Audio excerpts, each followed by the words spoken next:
किशन चाचा, ये सारी चीजें बेच रहे हैं हम और ये रेट्स यहीं के लिखे गए हैं। आपको जो भी चाहिए बस आधे पैसे दीजिए और जब माल 9 महीने बाद डिलीवरी करेंगे तो आपको 1 पैसा ज्यादा नहीं देना होगा। इसका मतलब इसमें से जो भी चीज ले सब आधे दाम में मिलेगी? और हाँ किशन चाचा, सब कुछ कायदे से होगा। आपको फॉर्म की कॉपी मिलेगी, रसीद वसीद और आधे दाम का वादा भी। तो बस आधा दाम दीजिए और आपसे 1 रुपया ज्यादा नहीं मांगा जाएगा। देखो पिंकी बिटिया, तुम तो पढ़ी लिखी हो, तुम बोल रही हो, तुम विश्वास कर रहे हैं। ये देखिए चाचा, हमने आपके लिए सही चीज चुनी है ना। ये लो बिटिया।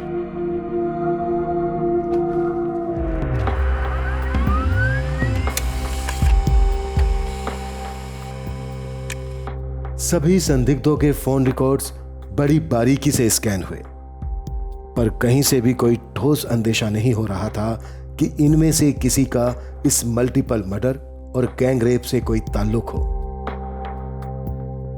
गांव में जिन जिन लोगों ने दिनेश की स्कीम में पैसा खोया था, उन सभी पर अब हमारी कड़ी नजर थी। यह एंगल भी आगे बढ़ नहीं पाया था कि पंचम जायसवाल ने यह काम किसी दूसरे को सौंपा हो।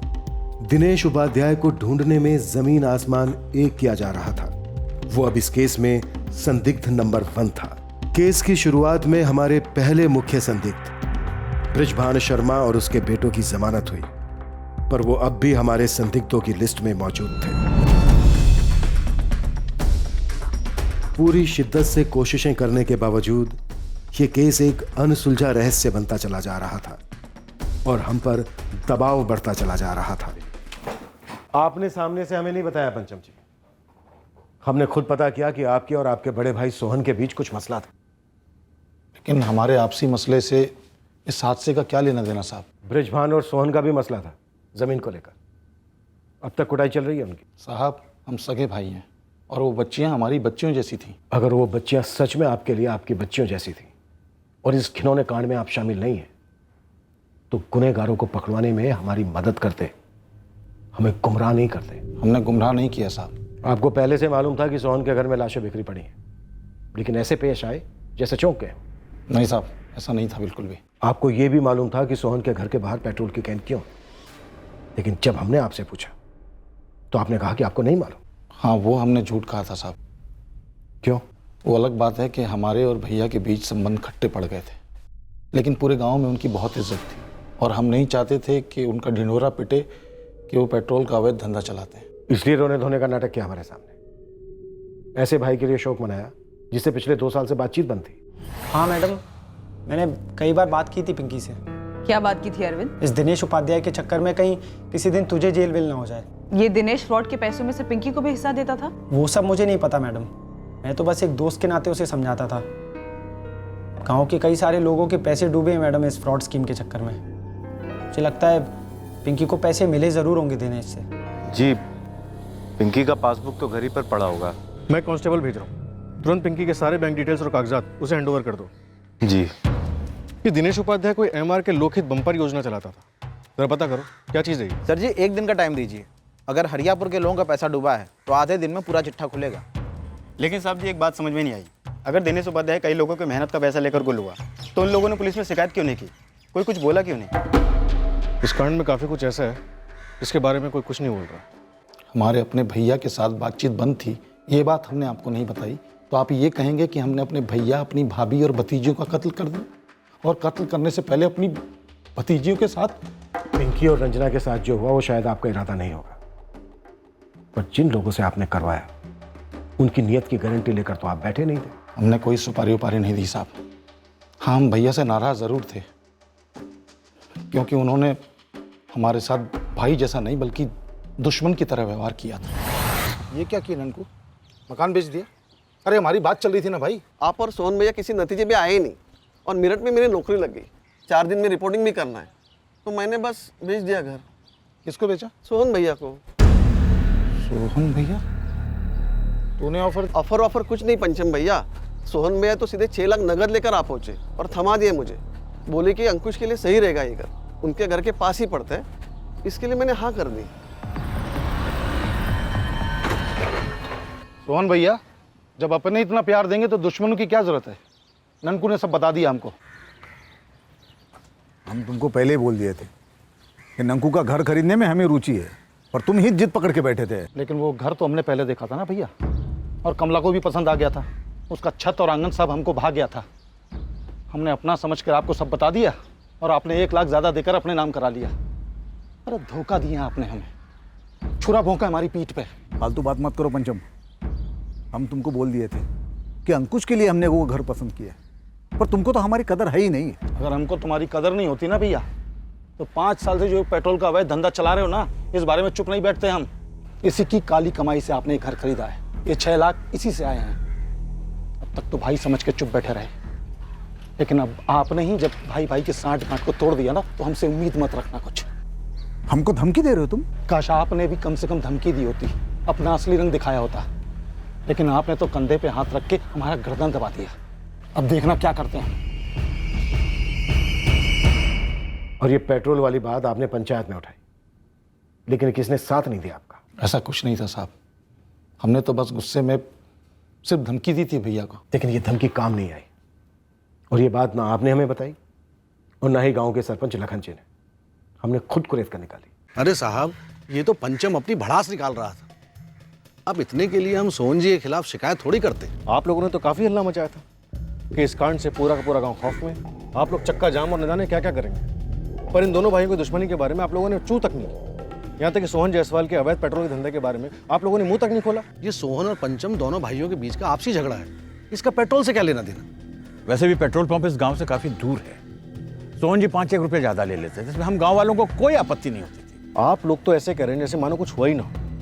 ये पेट्रोल का कहने इस कांड की जड़ हो सकता है, पर आप सबके सब चुप, कोई भी खुलकर कुछ भी नहीं कहेगा।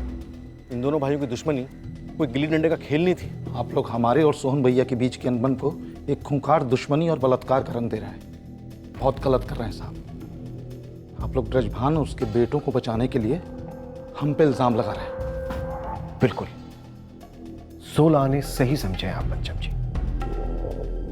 हम आप ही पर इल्जाम लगा रहे हैं और बाकायदा सबूतों के साथ इस इल्जाम को साबित भी करेंगे। ठीक है साहब, सबूत पेश कीजिए आप, तब की तब देखेंगे।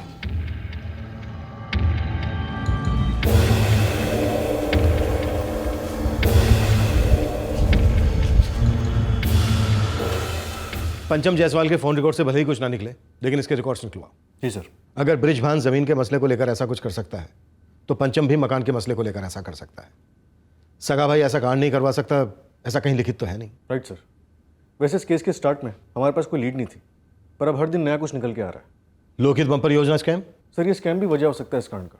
गांव के कई लोगों के पैसे डूबे थे, और शायद ये विक्टिम पिंकी इस कांड का हिस्सा थी।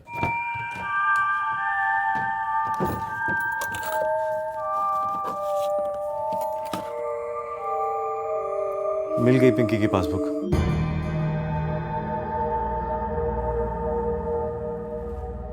उस स्कीम के बारे में कुछ ना पूछो। स्कीम थी ऐसी, कोई मना नहीं कर सकता था। अच्छा, ऐसा क्या था? 2500 का मिक्सर ग्राइंडर, 1250 रुपए में घर लेके जाओ। बोलो। अच्छा, ये योजना सिर्फ मिक्सर ग्राइंडर के लिए थी? नहीं नहीं, सिर्फ उसके लिए नहीं, दुनिया भर की जो भी चीजें हैं ना, उन सब के रंगारंग पोस्टर लगा देता था ये दिनेश ठग। शक्ल सूरत से भी एकदम अफसर जैसा लगता था, रोबीला।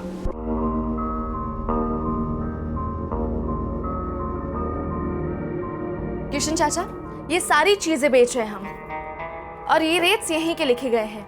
आपको जो भी चाहिए बस आधे पैसे दीजिए, और जब माल 9 महीने बाद डिलीवरी करेंगे तो आपको 1 पैसा ज्यादा नहीं देना होगा। इसका मतलब इसमें से जो भी चीज ले सब आधे दाम में मिलेगी? और हाँ किशन चाचा, सब कुछ कायदे से होगा। आपको फॉर्म की कॉपी मिलेगी, रसीद वसीद और आधे दाम का वादा भी। तो बस आधा दाम दीजिए और आपसे 1 रुपया ज्यादा नहीं मांगा जाएगा। देखो पिंकी बिटिया, तुम तो पढ़ी लिखी हो, तुम बोल रही हो, तुम विश्वास कर रहे हैं। ये देखिए चाचा, हमने आपके लिए सही चीज चुनी है ना। ये लो बिटिया। किसी गांव वाले को एक सुई तक तो दिलाई नहीं साले ने, तो मेरा किराया क्या देता? 1 हफ्ते तक रोज जाकर मैं पिंकी से पूछता रहा कि दिनेश का बच्चा गया कहाँ। वो छोटा सा मुंह बनाकर बोलती पता नहीं। फिर ताला तोड़ा? जब किस्मत टूटी हो तो ताला क्या चीज़ है? पूरा सामान लेकर छू। सिवाय इस बोर्ड के।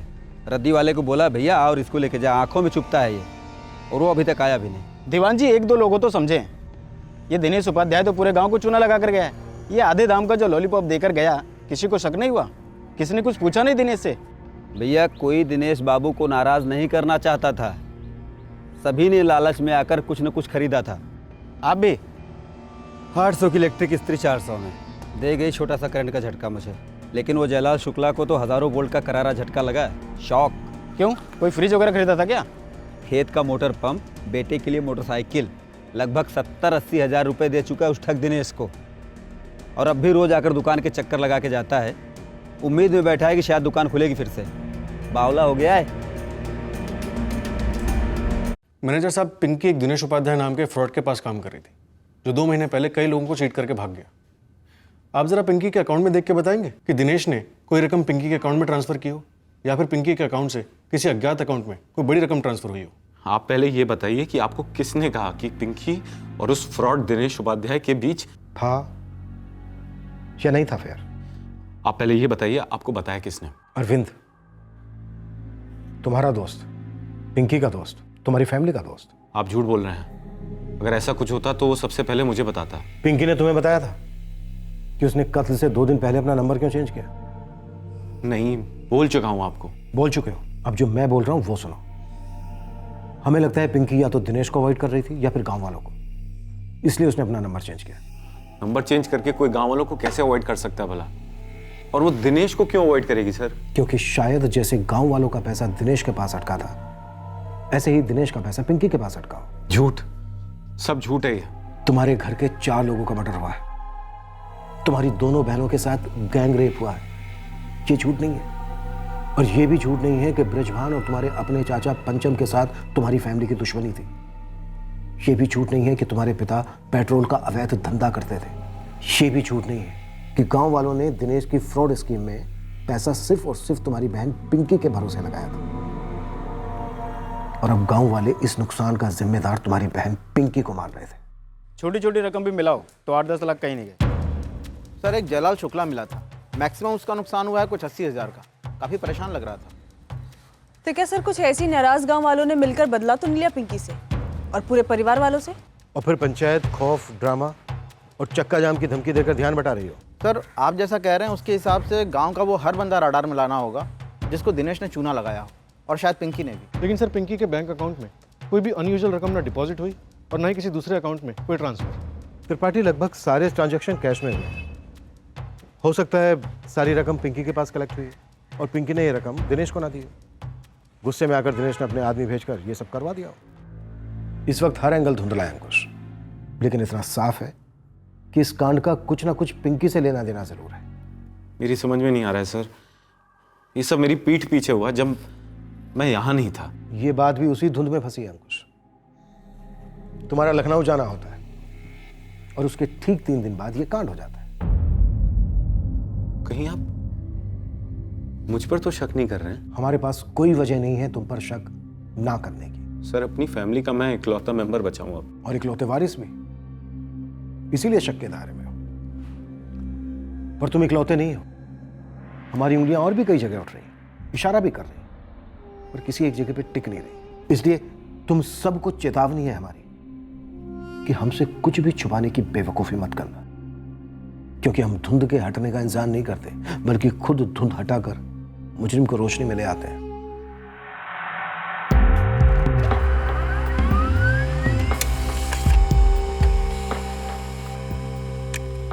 सभी संदिग्धों के फोन रिकॉर्ड्स बड़ी बारीकी से स्कैन हुए, पर कहीं से भी कोई ठोस अंदेशा नहीं हो रहा था कि इनमें से किसी का इस मल्टीपल मर्डर और गैंग रेप से कोई ताल्लुक हो।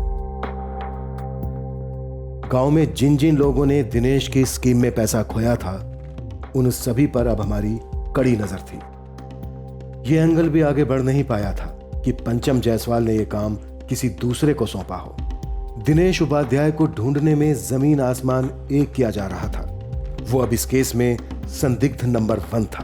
केस की शुरुआत में हमारे पहले मुख्य संदिग्ध ब्रजभान शर्मा और उसके बेटों की जमानत हुई, पर वो अब भी हमारे संदिग्धों की लिस्ट में मौजूद थे। पूरी शिद्दत से कोशिशें करने के बावजूद ये केस एक अनसुलझा रहस्य बनता चला जा रहा था। और हम पर दबाव बढ़ता चला जा रहा था।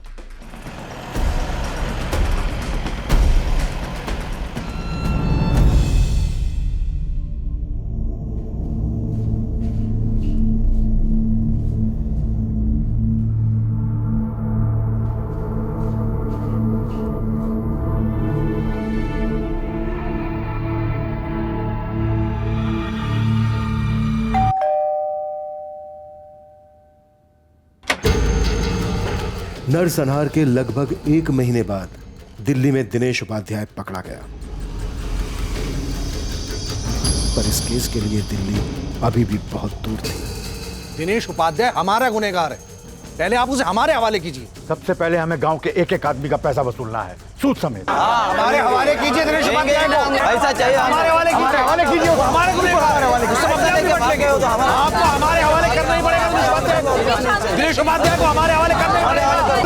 दिनेश उपाध्याय कौन होते हैं आप लोग? हाँ, कौन होते हैं आप लोग? ये आजकल फैशन हो गया क्या, कानून अपने हाथ में लेकर सड़कों पर अदालतें चलाना? कान खोलकर सुन लीजिए सबके सब, दिनेश उपाध्याय इस वक्त हमारी हिरासत में है। आप लोगों के साथ हुआ पैसों का फ्रॉड, जायसवाल परिवार की हत्या और भी कई केसेस होंगे। इन सब केसेस में दिनेश उपाध्याय से पूछताछ की जाएगी। तो क्या उससे हमारे लूटे गए पैसे वापस मिल जाएंगे? दोषियों से पैसे वापस दिलवाना अदालत का काम। इस वक्त हमारा काम है दिनेश उपाध्याय के खिलाफ तगड़ा केस बनाना, जिस पर हम काम कर रहे हैं। लेकिन आप लोगों के इस रवैये से हमारे काम में अड़चन हो रही है, ये कब समझेंगे आप लोग? अभी शांत होकर शांति से आप लोग अपने अपने घर जाइए। तू किसी चार्ज के लिए मना भी करेगा ना, तो भी हम तेरी जमानत की एप्लीकेशन का विरोध नहीं करेंगे। पता है क्यों? क्योंकि गांव वाले तेरा बेसब्री से इंतजार कर रहे हैं। तेरा एक एक पुर्जा खोल कर रख देंगे। बाहर ही खड़े हैं। मैं किसी भी चार्ज के लिए मना नहीं कर रहा हूं। हाँ, मैं एक पेशेवर फ्रॉड हूं। इस हरियापुर गांव के अलावा मैंने और भी कई गांव में लोगों को ठगा है। इस भ्रम में मत रहना दिनेश। इस सारी डीलिंग कैश में हुई है तो केस कमजोर बनेगा। मैं किसी भ्रम में नहीं हूं सर, बल्कि पिछले कुछ सालों से मैं तैयार भी था कि एक ना एक दिन तो ज़रूर पकड़ा जाऊंगा ही। कोर्ट, जेल, मैं सबके लिए तैयार हूँ और अपने सारे के सारे फ्रॉड में कबूल कर लूँगा। 4 मर्डर और 2 रेप केस, ये कौन कबूल करेगा? आप लोग कितनी भी कोशिश कर लीजिए, लेकिन जो मैंने नहीं किया है वो मेरे ऊपर नहीं चिपकेगा। मैंने अप्रैल में हरियापुर गांव छोड़ा था सर। अब अगस्त में आप लोग मुझे यहाँ वापस लेकर आए। इस बीच पूरे टाइम में दिल्ली में ही था। किस गैंग को दिल्ली में सुपारी दी तूने? इंस्पेक्टर साहब, आपकी ये जो थ्योरी है कि पिंकी ने मेरे पैसे मारे और मैंने इस तरह से पिंकी से बदला लिया, ये सरासर गलत है। पिंकी और तेरा अफेयर था, ये भी गलत है। 100% गलत है मैडम। वो बेचारी तो एक कॉलेज की लड़की थी, होनहार थी। मैंने पिंकी के टैलेंट को स्पॉट किया सर। तुझे हमारे टैलेंट का भी अंदाजा नहीं है दिनेश, कि झूठी कहानियां हमें बेचने की ट्राई मत करना। सर, पिंकी ने मेरे साथ कोई धोखा नहीं किया है। पर तूने पिंकी को नुकसान पहुंचाया, पूरे पैसे लूटे, यहां से भाग गया, पिंकी को अकेले छोड़ दिया पूरे गांव वालों का सामना करने के लिए। जी हाँ, और इसीलिए पिंकी मुझे बार बार फ़ोन कर रही थी सर। उसके पास मेरा दूसरा नंबर था। दिनेश सर, 2 घंटे से आपका फ़ोन ट्राई कर रही हूँ, आप फ़ोन क्यों नहीं उठा रहे हैं? मैं बहुत बड़ी प्रॉब्लम में हूँ, गांव वाले परेशान कर रहे हैं मुझे। देख पिंकी, मैं अपना ये नंबर भी बदलने वाला हूँ। मतलब लोग सच कह रहे हैं? आप वाकई उनके पैसे लेकर फरार हो गए? मैंने तुम्हारी सैलरी एक दिन भी कभी डिले की है क्या? बल्कि ऊपर से बोनस भी दिया है तुम्हें। देखो पिंकी, तुम इस सब में मत पड़ो। मैं कोई भी प्रॉब्लम में नहीं पड़ना चाहती। यहाँ गांव वाले मेरा गला पकड़ेंगे, क्योंकि उन्होंने मेरे कहने पे आपको पैसे दिए चीज़ों के लिए। टेंशन मत लो पिंकी, मैं कह रहा हूँ ना, अपना नंबर बदल दो। घर भी चेंज कर दूँ, गाँव भी? पिंकी, ये सारे गाँव वालों को ना एक स्टैंडर्ड जवाब दे दो। बोलो कि मुझे नहीं पता दिनेश सर कहाँ चले गए। बल्कि मैं तो कह रहा हूँ ऊपर से ये भी बोल देना कि मेरी खुद की भी 3-4 महीने की सैलरी पेंडिंग है। कुछ वक्त में सब भूल जाएं और ज़िंदगी यूं ही चलती रहेगी, रूटीन। और अपना हाँ नंबर आज ही चेंज कर दो, ठीक है? इससे ज़्यादा तुम्हें कहने के लिए मेरे पास और कुछ नहीं। So good luck. Sir, cheating करना मेरे खून में है। आज तक मैंने बहुत से लोगों के साथ धोखा किया है, लेकिन अगर कोई मेरे साथ धोखा करता है तो इतने भयंकर तरीके से मैं उससे बदला नहीं लेता हूँ सर। धोखा देना, धोखा खाना हिस्सा है इस खेल का। पैसों का धोखा, दिल का धोखा, सब एक है तेरे लिए। इंस्पेक्टर साहब, ये दिल विल जैसी कमजोरियां मैं पालता ही नहीं हूँ। मैं आपसे फिर कह रहा हूँ कि पिंकी के साथ मेरा कोई चक्कर नहीं चल रहा था। वो एक होनहार सेल्स गर्ल थी जो मेरी स्कीम्स को गांव वालों को हार्ड सेल किया करती थी। और रही बात पैसों की, तो इंस्पेक्टर साहब पिंकी ने एक पैसे का नुकसान नहीं पहुंचाया मुझे। लेकिन पिंकी को काफी नुकसान पहुंचा, उसकी बहन रंजना को नुकसान पहुंचा, उसके माँ बाप को नुकसान पहुंचा। इन चारों को हम कॉम्पनसेशन तो नहीं दिलवा सकते, लेकिन इनके गुनहगारों को सजा जरूर दिलवाएंगे। तेरे मुंह से सब कुछ उगलवाएंगे जरूर। आप सही कह रहे हैं सर। आपके टॉर्चर से घबराकर मैं कबूल कर लूंगा एक ऐसा गुनाह जिससे मेरा कोई वास्ता नहीं है।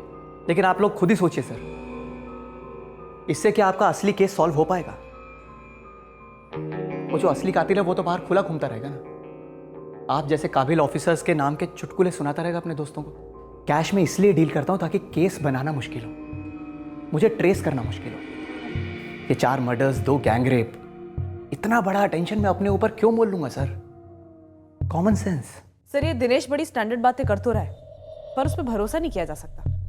लेकिन सर ये बंदा रेप और मर्डर करने वाला लगता भी नहीं है। क्या ब्रजभान और उसके दोनों बेटे ऐसे लगते हैं?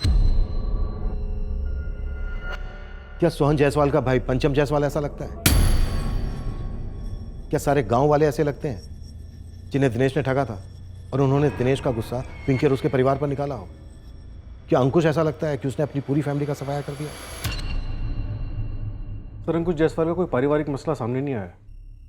हमारे बाकी संदिग्धों के मसले तो सामने आए हैं, लेकिन कोई सुराग नहीं मिला। सर सबकी स्टैंडर्ड लाइन है कि ये काम हमने नहीं किया और ऐसा घिनौना काम हम कर ही नहीं सकते। पर सब कुछ ना कुछ छुपाते आए।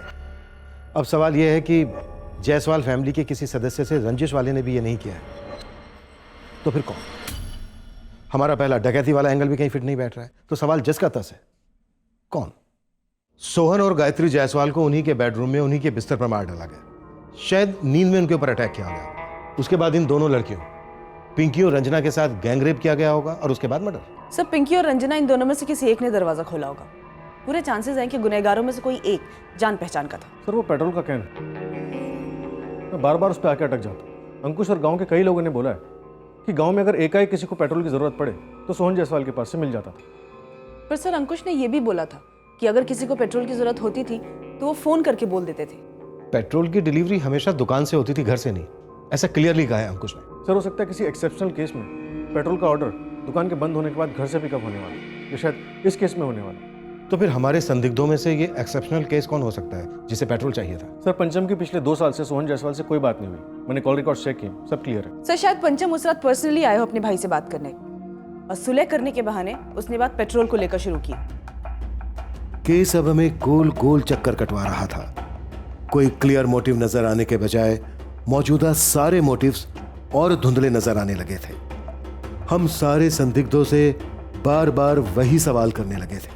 उम्मीद यही थी कि इनमें से कम कोई एक अपने बयान से कुछ अलग कहे और हम उसके झूठ को पकड़ लें, ताकि इस केस का सच सामने आए। क्राइम सीन के पास के टर्म डेटा से भी हमें किसी की सस्पिशियस प्रेजेंस का अंदेशा नहीं मिला जो उस रात वहां मौजूद हो सकता था।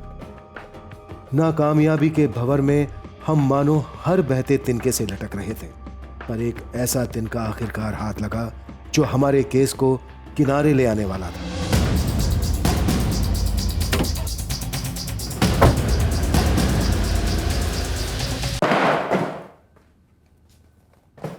सर 2 अलग अलग केसेस को क्यों जबरदस्ती साथ में जोड़ने की कोशिश कर रहे हैं?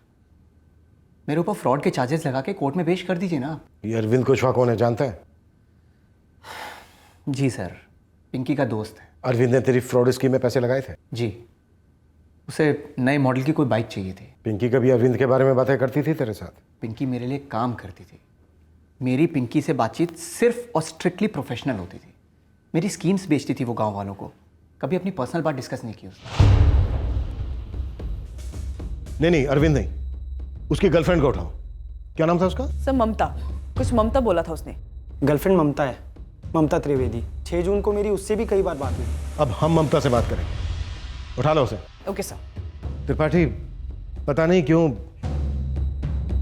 शायद अरविंद को उसके कॉन्फिडेंस या रात भर शादी में होने की वजह से उसे हमने अपने संदिग्धों की लिस्ट में शामिल नहीं किया। लेकिन फैक्ट यही है, हत्याकांड से घंटे भर पहले चारों विक्टिम में से एक विक्टिम पिंकी को आखिरी कॉल अरविंद ने किया। सर उठाते हैं सर अरविंद। पता चला टेस्ट सेंटर पर ड्रॉप करने वाली बात पूरी तरह मनगढ़ंत है। और जम के कुटाई करते हैं। करेंगे, लेकिन इसके बयान को छुटलाने वाली डिटेल और सबूत के साथ। हाँ मैडम, मैं पिंकी जायसवाल को जानती थी, लेकिन आप मुझसे क्या पूछना चाहती है? तुम पिंकी को कितने अच्छे से जानती थी? उससे बात होती थी या नहीं होती थी? और मिलती थी तो कब और कहाँ?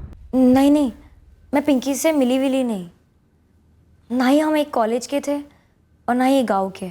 पर ममता, तुमने पिंकी के बारे में शायद सुना होगा अपने बॉयफ्रेंड अरविंद से।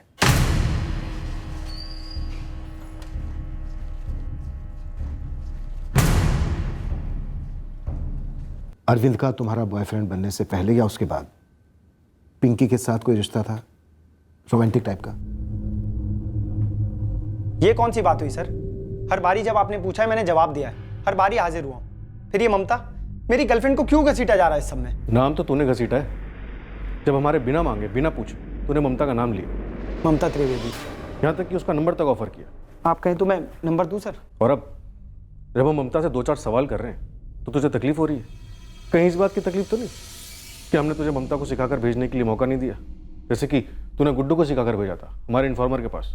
क्या सिखाया मैंने सर? दरअसल हिले हुए तो ना मुझे आप लोग लगे, जो इतना भयंकर कांड हो जाने के बाद आप अब तक मुजरिमों को नहीं पकड़ पाए, बस यूं बकरे ढूंढे जा रहे हैं। पिंकी के बारे में जो भी जानती हूँ वो सारी बातें मुझे अरविंद ने ही बताई है। मतलब ममता, अरविंद पिंकी के बारे में तुमसे काफी बातें करता था? क्या बातें करता था अरविंद पिंकी के बारे में? यही कि वो दोनों बहुत अच्छे दोस्त हैं। पिंकी का बड़ा भाई अंकुश और अरविंद भी अच्छे दोस्त हैं। काफी बातें होती थी पिंकी के बारे में, राइट? हाँ, होती तो थी। कभी तुम्हें ये लगा कि पिंकी हमेशा तुम दोनों के बीच में होती है? लगा था। मैंने अरविंद को पूछा भी उसकी फीलिंग्स के बारे में। ममता, फीलिंग्स थी? मुझे नहीं पता, पर जब भी पिंकी के बारे में बहुत ज़्यादा बात होती थी तो मैं इरिटेट हो जाती थी। कभी तुम्हें ऐसा लगता था कि पिंकी और अरविंद के बीच में कुछ ना कुछ जरूर है? लगा तो था, और अरविंद को मैंने पूछा भी, पर उसने कहा कि सिर्फ मैं ही उसकी गर्लफ्रेंड हूँ। लेकिन कई बार दिन में पिंकी की ही बात होती थी कि पिंकी ने ये किया, पिंकी ने वो बोला। कई बार तो पिंकी उसे ठीक से बात नहीं करती थी तो वो बहुत गुस्सा हो जाता था। मतलब ममता, ये कहना गलत नहीं होगा कि अरविंद होता तो तुम्हारे साथ था, पर वो था पिंकी के साथ? हाँ, ऐसा कहना गलत नहीं होगा। अच्छा ममता, तुम्हें क्या लगता है जब अरविंद पिंकी से मिलता होगा तो वहां पर वो तुम्हारी बातें करता होगा? मुझे नहीं पता, पर कुछ टाइम से पिंकी और अरविंद के बीच में अनबन चल रही थी। किस बात को लेकर? पैसे को लेकर, क्योंकि पिंकी अरविंद के पैसे नहीं लौटा रही थी और अरविंद बहुत अपसेट था क्योंकि उसने अपने फ्रेंड से लोन लिया था। एक मिनट। अरविंद ने किस लिए पैसे दिए थे पिंकी को और कितने दिए थे? अरविंद ने पिंकी को पैसे नहीं दिए थे। हाँ मतलब दिए थे, वो जो फ्रॉड बम्पर स्कीम जहाँ पिंकी काम करती थी वो उसको हाफ प्राइस में बाइक दिलाने वाली थी, पर अरविंद को जब पता चला कि वो फ्रॉड है तो पिंकी ने पैसे देने से मना कर दिया। सर, आप कानून के रखवाले हैं सर। सर, आप ऐसे गैर कानूनी काम कैसे कर सकते हैं? सर, ये गलत है सर, आप मुझसे मेरा हक नहीं छीन सकते। सर, आप मुझे बताएंगे कि किस चार्ज में आपने मेरे बेटे को अंदर किया है? फिलहाल आपके बेटे से पूछताछ की जा रही है। मेरा बेटा अरविंद जायसवाल परिवार के करीबी था और आप उस पर शक कर रहे हैं? जी। अंकुश उसको फंसा रहा है, झूठी उंगली उठा रहा है उस पर। देखिए, सच और झूठ का फैसला तो अदालत कर ली। सच ये है कि अरविंद रात भर शादी में था, मेरे और बाकी बारातियों की आंखों के सामने। सर, मैंने पहले भी आपसे बोला है, हम तीनों पूरी रात मेरी बहन की शादी में काम कर रहे थे। मैं, अरविंद और ये गुड्डू। गुड्डू, पहले तूने कहा था कि अरविंद पिंकी के बारे में कुछ जानता है, और जैसे ही हम अरविंद के पास पहुंचे उसने दिनेश उपाध्याय वाला एंगल चिपका दिया। ये खबर तूने अरविंद के कहने पर दी थी ना? नहीं सर, वो आपका बंदा आया था, बोला कि वो आपके साथ काम कर रहा है, उसे जानकारी चाहिए थी। सर, मैं तो बस आपकी हेल्प कर रहा था। सच बताना, एकदम सच। ये अरविंद रात भर शादी में ही था या अपनी शादी छोड़कर कहीं बाहर गया था 1 आध घंटे के लिए?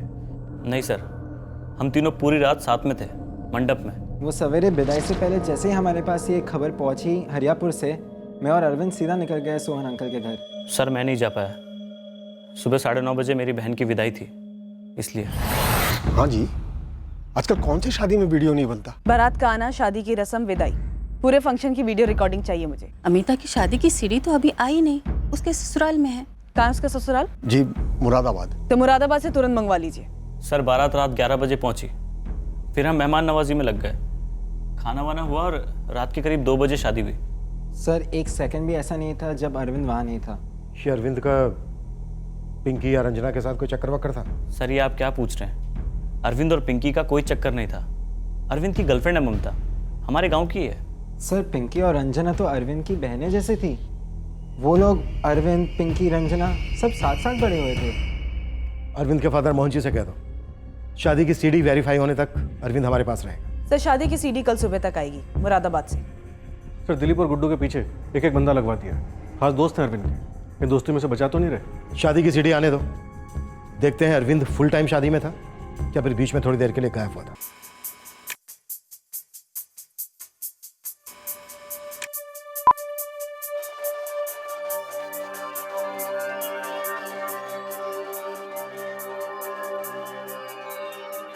दिलीप ने कहा था कि बारात 11 बजे आई थी और अरविंद ने पिंकी को 11:45 पे फोन किया था।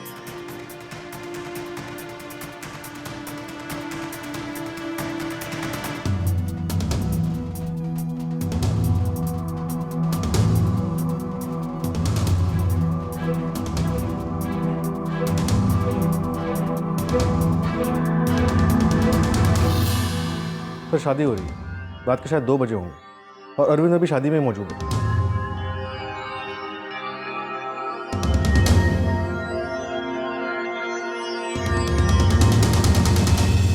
सर अरविंद तो पूरा वक्त यहीं है, शादी में, सहारनगढ़ में। और सर अरविंद को पता था कि अंकुश घर पे मौजूद नहीं है। शायद अरविंद ने ही किराए के हथियारे भेजे पिंकी के घर पे। करो, ये देखो इन्होंने कपड़े बदले हैं। अभी इस वक्त जो शादी में इन्होंने कपड़े पहने हुए हैं वो अलग है, और बारातियों के स्वागत के समय जो इन्होंने कपड़े पहने थे वो अलग है। रिमाइंड करो।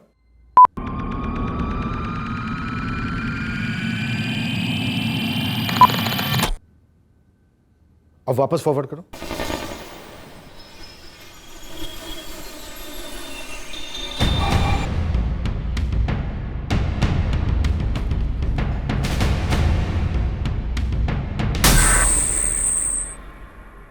हाँ तो आप लोगों की शादियां नहीं हुई है क्या? आप लोग शादी में शामिल नहीं होते? शादी में हर दूसरा आदमी कपड़े बदलता है, मैंने भी बदले थे और दिलीप ने भी। आखिर वो दुल्हन का भाई था। और मेरा बेटा अरविंद वो भी दुल्हन के भाई जैसा ही है, दिलीप का खास दोस्त, जैसे वो गुड्डू। भगवान जाने आप लोग क्या खिचड़ी पका रहे हैं। एक तो इतना भयंकर कांड हो गया और आप लोग उसे जोड़ रहे हैं मेरी बेटी की शादी के साथ। और ऊपर से सुना है आप लोग दिलीप और गुड्डू के पीछे आदमी भी लगा दिए हैं। और मेरे बेटे अरविंद को तो क्रिमिनल की तरह बंद कर रखा है। कुशवाहा जी, भरत जी, मैं इस बात से वाकिफ हूं कि शादियों में लोग कपड़े बदलते हैं। मैं इस बात से भी वाकिफ हूं कि लोग रंग भी बदलते हैं, और कभी कभी रंग को छुपाने के लिए भी कपड़े बदले जाते हैं, खास करके खून का रंग। ठीक है, साफ साफ कहिए आप चाहते क्या? कपड़े, तीनों लड़कों के दोनों जोड़ी कपड़े पूरे के पूरे जल्द से जल्द। ये कोई दरख्वास्त नहीं है। अजीब है ये पुलिस वाले भी। मेरा गुड्डू तो अंकुश का भी खास दोस्त रहा सालों से। अरे कपिल जी, ये पुलिस वाले बौखला गए हैं। केस आगे नहीं बढ़ रहा ना, तुम्हारे बच्चों को निशाना बना रहे हैं। कुशवाहा जी चुप क्यों हैं आप?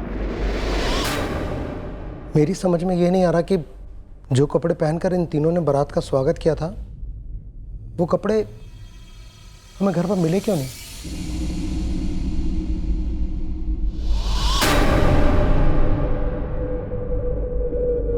ये कपड़े वो हैं जो तुम तीनों ने शादी के वक्त पहने थे, लेकिन बारात वाले कपड़े तुम तीनों के घरों में नहीं मिले। तुम तीनों के घर की तलाशी के वक्त हमें नहीं मिले। दिलीप और गुड्डू, तुम दोनों तो तलाशी के वक्त मौजूद भी थे। कहाँ भेजे कपड़े? पापू की लॉन्ड्री में। सोचा पाप के साथ साथ खून के धब्बे भी धुल जाएंगे, कभी पकड़े नहीं जाएंगे। सर जो बात मैंने आपके आदमी से कही थी कि अरविंद पिंकी के बारे में कुछ और भी जानता है, वो बात अरविंद ने खुद मुझे उस आदमी से कहने को कहा था। ये तो हम जानते हैं बेटा। ये बता कि कपड़े छुपाने के लिए भी अरविंद ने कहा था? सर हमारी किसी से दुश्मनी नहीं थी। उसकी फैमिली को तो हम करीब से जानते भी नहीं थे, खासकर उन दोनों बहनों को। तो तुम दोनों के कहने का मतलब यह है कि सब कुछ क्या करा है अरविंद का ही है?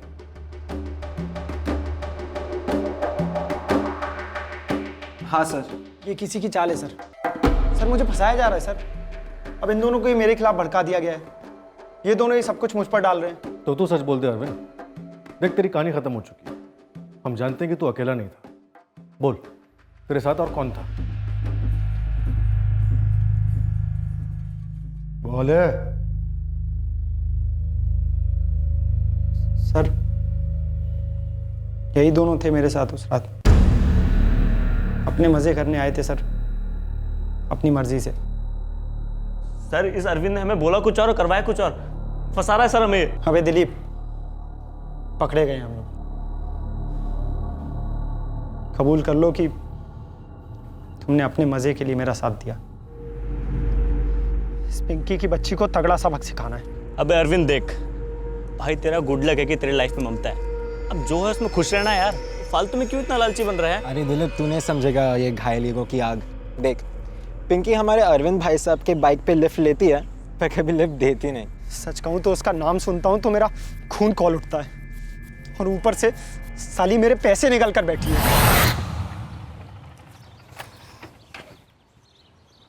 अरविंद, मैंने तुम्हें पहले भी अच्छे से कहा है, अब साफ साफ कह रही हूँ, मुझे तुम्हारे किसी भी बातों के लिए कोई टाइम नहीं है। पिंकी, तुम हमेशा इतना तीखा क्यों बोलती हो मुझसे? क्योंकि तुम एक्स्ट्रा स्वीट बोलते हो, बनते हो। देखो अरविंद, मैं ईमानदारी से कह रही हूँ, नो, मुझे तुम्हें या किसी भी लड़के में कोई इंटरेस्ट नहीं है। फिलहाल तो मेरा इंटरेस्ट पढ़ाई में है, अपने काम पर है, पर तुम समझते ही नहीं हो। गोल गोल जलेबी की तरह लगे रहते हो, छासनी की तरह चिपके रहते हो। बाइक पर तो खूब चिपकती हो मुझसे। मैं क्या जबरदस्ती तुम्हारे बाइक पर बैठती हूँ? वो तो तुम अंकुश भैया के दोस्त हो, मम्मी पापा के सामने स्वीट बॉय बनते हो, और मैंने भी तुम्हें हमेशा दोस्त की तरह समझा है, तुम्हें भाई टाइप। लेकिन तू प्रपोज करके अपना मुंह और मेरे कान खट्टे क्यों करते रहते हो? तो जब देखो तब तो मेरी इंसल्ट करती रहती हो, और ऊपर से मेरे 20,000 खाकर बैठी हो उस बम्पर योजना की आड़ में। दिमाग मत खराब कर अरविंद। क्या तू भूखा मर रहा है उन पैसों के बगैर? क्या मैंने तेरे जेब में हाथ डालकर वो पैसे निकाले थे? लेकिन तू काम तो करती थी ना उस ऑफिस में, जानती थी ना तू कि वो कुत्ता दिनेश उपाध्याय फ्रॉड है। अरे कम से कम मुझे तो बता सकती थी ना। मैं तेरे प्रपोज करने पे तुझे डांट देती हूँ तो तू पैसों की रट लगाना शुरू कर देता है। देख, मैंने तुझे कई बार कहा है कि दिनेश उपाध्याय फ्रॉड था, ये बात मुझे भी नहीं पता था। उसने तेरे साथ साथ कई लोगों को चुना लगा गया है, उसने मुझे भी धोखा दिया है। और हाँ, टेस्ट के बाद मुझे लेने मत आना, और आज के बाद से मैं तेरे बाइक पर कभी नहीं बैठूंगी। बाइक पर तो तू बैठेगी मेरी, आऊंगा मैं तुझे लेने टेस्ट के बाद। जब मैं वहां पहुंचा तो ऑटो लेकर निकल गई। इतना गुरूर साली का हमेशा के लिए तोड़ना है मुझे। यार ये सब करके क्या मिलेगा? और अंकुश तेरा दोस्त है। पर अंकुश इस वक्त यहाँ नहीं है। तो देखो यार, मुझे सिर्फ पिंकी से मतलब है, मुझे उसको सबक सिखाना है। उसकी छोटी बहन है रंजना, थोड़ी कच्ची है पर बुरी नहीं है। तुम लोग उसको एंजॉय करना, क्या कहते हो?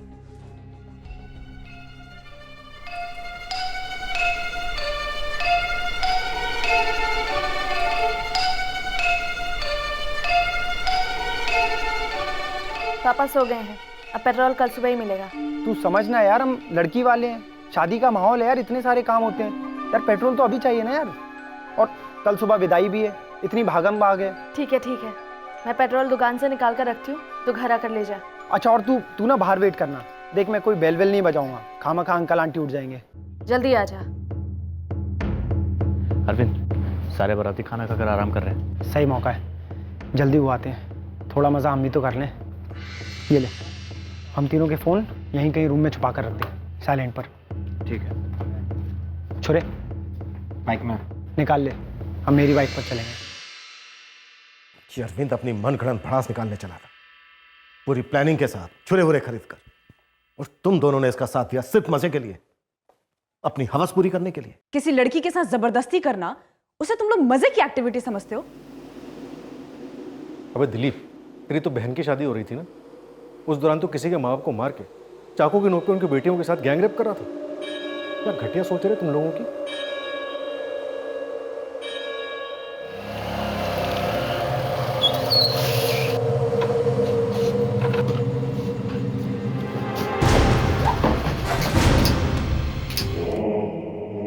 जल्दी चल, हॉल पहुंचना है। ये ले बस, चल आजा। छुरे खरीदना, कपड़े बदलना, ये सब कुछ पहले से प्लान था या फिर उसी शाम को प्लान बना? हाँ सर, था। मतलब तुम लोगों में पहले से कोई कंफ्यूजन नहीं था, सब पहले से तय था। वो छुरे और कपड़े कहाँ हैं? दिलीप के घर के पीछे।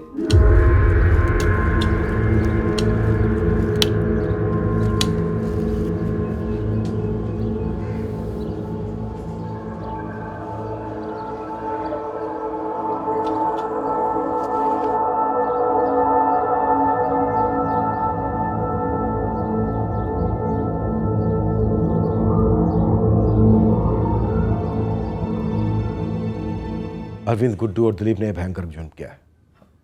साहब, गलती हो गई उनसे। मर्डर और गैंग रेप किए हैं आपके बेटे और उसके दोस्तों ने। ये गलती नहीं, गुनाह है।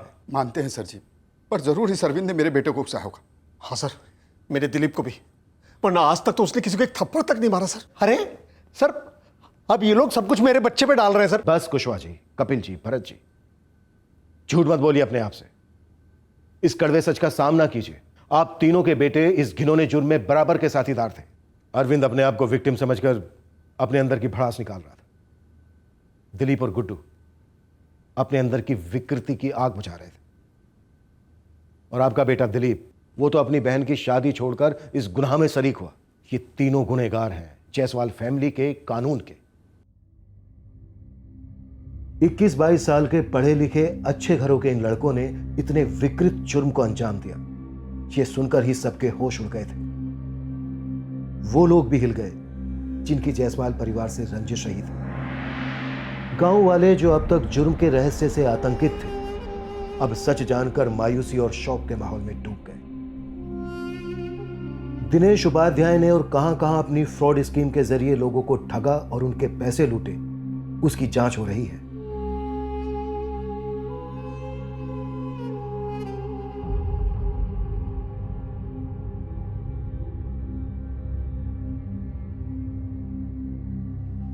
जब एक परिवार के सफाई के केस की छानबीन होती है तो छोटी से छोटी रंजिश से लेकर पीढ़ियों की जानी दुश्मनी तक सब कुछ शक के दायरे में आता है और उसकी छानबीन होती है। पर इस केस में एक ऐसी अनबन थी अरविंद के साथ जिसके बारे में सिर्फ और सिर्फ पिंकी को पता था।